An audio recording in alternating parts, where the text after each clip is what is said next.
Well, hi, this is Custom Works, and I'm Clint Allen. Today we're going to be talking about white smoke from your 7.3 Powerstroke. Information that you can only get on this channel right here. If you're just joining us or you're new to the community here, you can go down into the description, and I've made it very easy for everybody to find our videos. You'll have a complete list of sensor videos that are almost finished. You'll have our quick tech talk list. You'll have other videos that will very much interest you. This is where we see problems and we explain problems. Once again, only here. So don't be afraid to join, and let's move on. So, white smoke from your 7.3 Powerstroke. Let's explain real quick white smoke. Not going to get real technical here, but basically, white smoke is something that happens on a diesel engine when in the combustion chamber something is not getting fully burnt and carbonized and comes out through the exhaust as a white steam, a white smoke, even a gray smoke. First thing that we want to consider is your tuner. Do you have a tuner on this vehicle? Turn the tune off, get it back to the factory settings, and see if the smoke goes away that way. It is not completely uncommon for tuners to go bad. Doesn't make a difference if you spent $500 for a tuner, $1,000 for a tuner, including the tunes, or you got one of the cheap eBay or Amazon models that are a couple $100. These tuners can go bad over time and sending bad information into your computer and IDM and causing an overfueling issue or many other issues, screwing up sensors, stuff like that, causing white smoke, whether it's just a little bit or a lot. But in most cases, white smoke is one of those danger, stop now situations. And let's take a first look at air and oxygen. Do you have a clogged air filter? When's the last time that you checked your air filter? These are one of the common items where not enough air is drawn into the cylinder, and you would have a excessive amount of diesel fuel coming in, and the computer is not doing its job in regulating that, and you would end up with white smoke. Rare, but it does happen. Clogged CCV. If you still have the CCV hooked up in accordance to the way the factory designed it and the emission Nazis required, check to see if that filter that is sitting on the driver's side of the valve cover gasket is not clogged off, not over oiled, because it fills up with oil and contaminants over time and then it slowly starts closing itself off. Those are also one of the reasons why this can happen. Next, as we move up, let's talk about the turbo. The turbo compressor wheel, pull off that plastic air intake, take a look-see down inside. Is it filled up with oil? Has it been dusted? Is it chipped up? Is it not forcing enough air through the air-to-air system, or in the OBS, is it not just basically passing enough into the intake in order to have that nice air to fuel ratio? Basically from 1996 all the way up to 2003, the 7.3 tuning, from the factory itself, was dedicated with less fueling and more air. So there's always more air in that cylinder. And once you have that situation where there's not enough air going in and there's too much fueling going on and the cylinders are not getting hot enough, then you'll end up having white smoke passing through your exhaust system, and all of a sudden, you have an issue there.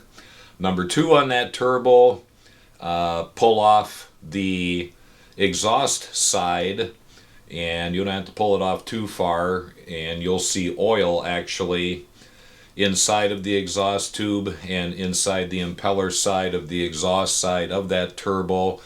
If it's all gummed up full of oil, you've got yourself a situation where the turbo seals are burnt out. Got to get the turbo pulled out and get the turbo rebuilt. If your turbo is good, let's go and check all the connectors that are involved.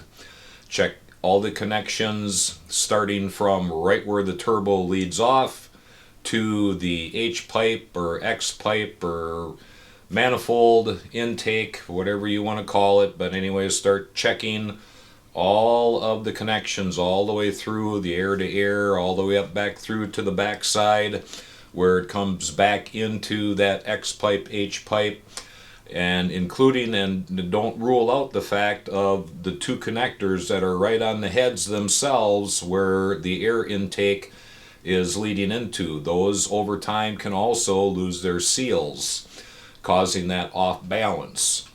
Rare, but sometimes it does happen. Moving on to coolant now.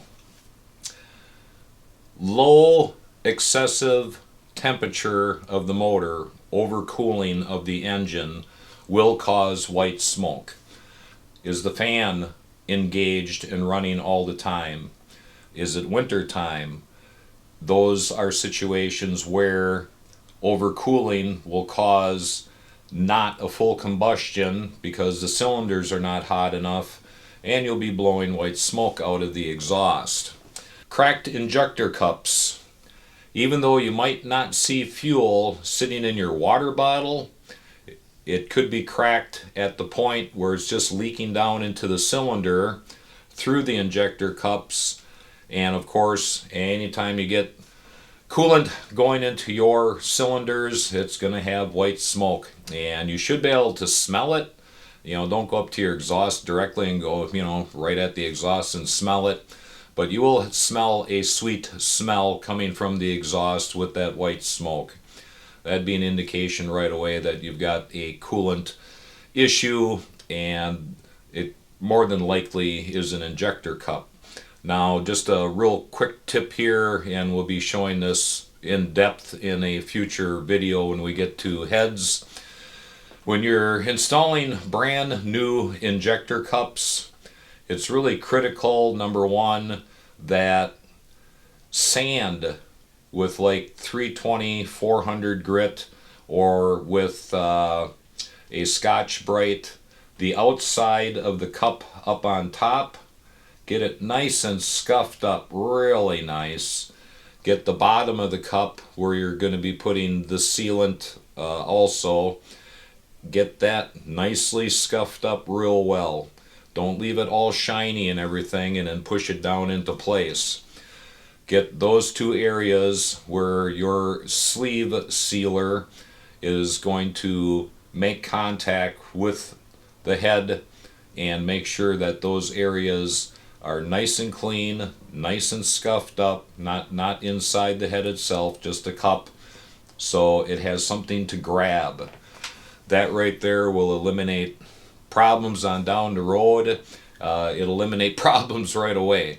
A lot of times I get emails, comments, telephones, hey, just replaced my injector cups, why do I got white smoke? Well, sometimes you didn't put enough sealant on there, or you didn't scuff up those two areas that I previously discussed. You put the cup in crooked, you put the injector back in without the brass piece at the end of the injector, and it is causing it to extra fuel and or leak what you just tried to prevent into the cylinder with your coolant. So that's a quick tip right there. How can we find out if we've got an injector cup problem that's leaking down into the cylinder? Whether it's on the radiator or on the newer models where you've got the water bottle, go get yourself a pressure tester for the radiator and pump it up with 15 to 18 pounds. Do a drop test. Leave it sit there. If it starts dropping off, comes back down into that 5 psi to 0 range, somewhere in your cooling system you have a leak that's ended up in the cylinders, which don't put out the fact that it could be a cracked head gasket. Those are very rare though. Head gasket, cracked head, very, very, very rare, but not impossible. But by doing the pressurized test in the radiator or the coolant bottle, that'll tell you with the drop-off test that that's your problem right there. Then it'd be just a matter of going through and figuring out which cylinder it is, and we'll get to that. So, also one area that we do not want to, and this is rare again, but an item that we don't want to overlook, is the oil cooler. Is radiator fluid, coolant fluid getting into the oil through a bad o-ring in your oil cooler or vice versa? And that is getting into the cylinders and causing the white smoke. Once again, rare. Don't overlook it though. We want to take a look at the sensors. MAP sensor is known to cause white smoke because it's not sending the right information for the turbo, and you're going to get a white smoke situation there, or other sensors are throwing off other sensors that are bad, causing the computer not to be able to adjust to throw white smoke. This is where you want to go and get yourself loaded up with the app of ForScan, whether it's ForScan Lite or ForScan Pro, and have the OBD reader, the Wi-Fi unit that I talk about several times. That'll be down in the description, and you can just go in, get yourself set up on that, and you can monitor all of your sensors that way. And determine if you do have some bad sensors. This kind of would be the last thing I would do, alright? Usually when you got a white smoke situation, the sensors, it's so rare to have that situation that I just discussed. Not impossible. Last thing you want to look at, alright? Moving on to injectors or fuel causing the white smoke. You could have a injector. Inside the injector itself, they have that last spring on the bottom for the fuel. These are known over time right at the bottom of the spring to break off. That means that that is not closing all the way and leaking inside constantly into that one cylinder. With the fuel leaking inside that one cylinder all the time, that cylinder is staying cool, not getting to the heat that it needs to completely burn it off. If it was overfueling in that cylinder and the engine was hot, you'd have black smoke, but more than likely it's going to cool the cylinder down enough where it's just going to be putting out white smoke. The next thing on there is a cracked tip. If you have a cracked tip, same scenario again. It's leaking fuel down in there, it's not getting hot enough, too much fuel, and it's going to be putting out white smoke out of the exhaust. You could also be having a solenoid issue where it's not pulling the poppet up to the correct height. Now, I'm sure you've seen the videos, or if you haven't, there's people out there that have made these shimming kits, and I'll get into this again in depth when we get to rebuilding injectors. But a couple things to think about here. They say pull the solenoid off, take your gauge, and they give you gauges from anywhere from 0.001 up to 0.004. The 0.004 is the maximum amount that you should be able to slide underneath the poppet, and right there, if you can't push it underneath, the poppet has kind of worn out over time. They suggest that you take that top part of the injector apart and put these really thin shims in, and then put it back together and make sure that you're at 0.04, and then they have you shim the solenoid on top of that. Okay, this makes no sense whatsoever. There's a lot of people that say, hey, geez, I tried this and I couldn't even get the truck started. If you're going to go down this road, first off, if you're at the point where if you can't get a .002 or .001 underneath the poppet pull-up, it's shot. You just need new injectors. But if you're going to go down the road of shimming it up, only shim it up to .003 and put the solenoid back on. If the factory says that from the factory the highest setting is .004, why the heck would you raise the solenoid up further, pulling the poppet out further and causing it to come past the O-rings that are inside of that injector, which will cause it to sit off to the side and run sideways, and then you'll end up in a worse situation than you were before. Once again, I'll cover this very in depth when we get to injector rebuilding. So how can we determine if it's an injector? If you've been with the 7.3 for a long time, you've seen all kinds of videos. I'm going to tell you right now how to determine if you got a bad injector that is smoking. Take the valve covers off, turn the truck on, get it warmed up. She's smoking out the back. One by one, disconnect an injector, wait 20 seconds, plug it back in, see if the smoke stops. Once the smoke stops, you know you have the right cylinder, you know which injector needs to be repaired.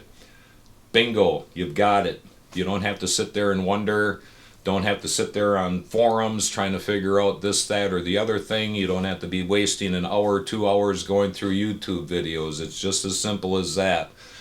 Once you pull off that connector to the injector, wait that 20 seconds. If that injector is the issue, that's the one that's cracked, that's the one with the broken spring or whatever the case may be, just with the injector, it will stop smoking. Obviously it's going to run but it will stop smoking. You found your problem, connect it back in, do your repair as you need necessary. Moving on to oil. If oil is getting into the cylinder, highest percentage of the time it's because the turbo seal is shot. And the second way of doing it is if the turbo is not shot and it's an oil issue, just by looking through your wheel wells or looking through up on top at your exhaust manifolds, somewhere down along the line you should start seeing a wet area on one of the output ports. And that's now you've got some real serious problems, all right? If you got oil on one of those outputs at the manifold, you've got a situation where you've got a cracked piston that's coming around, you've got broken rings, you've got scored cylinders, messed up cylinders, bad valve seating, bad cam, bad lifter. All of these are a very rare situation on a 7.3 because they are built like the toughest tank in the entire world, but still do not rule it out. So that's how you would determine. And obviously, whatever cylinder has got the oil, on the manifold and on the block right there where the seal is, the oil's coming out there. Well, you found out what cylinder is, and basically you're in a situation where you're going to have to pull the head off and start getting deep down inside to determine what the issue is. Now, other things that I have seen causing white smoke is performance off balance. Some people go and they feel that if I put the biggest turbo on my truck, it's going to give me all kinds of power. True.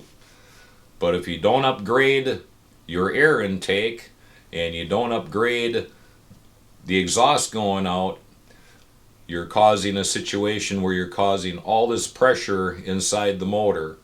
and you've got an air to fuel off balance.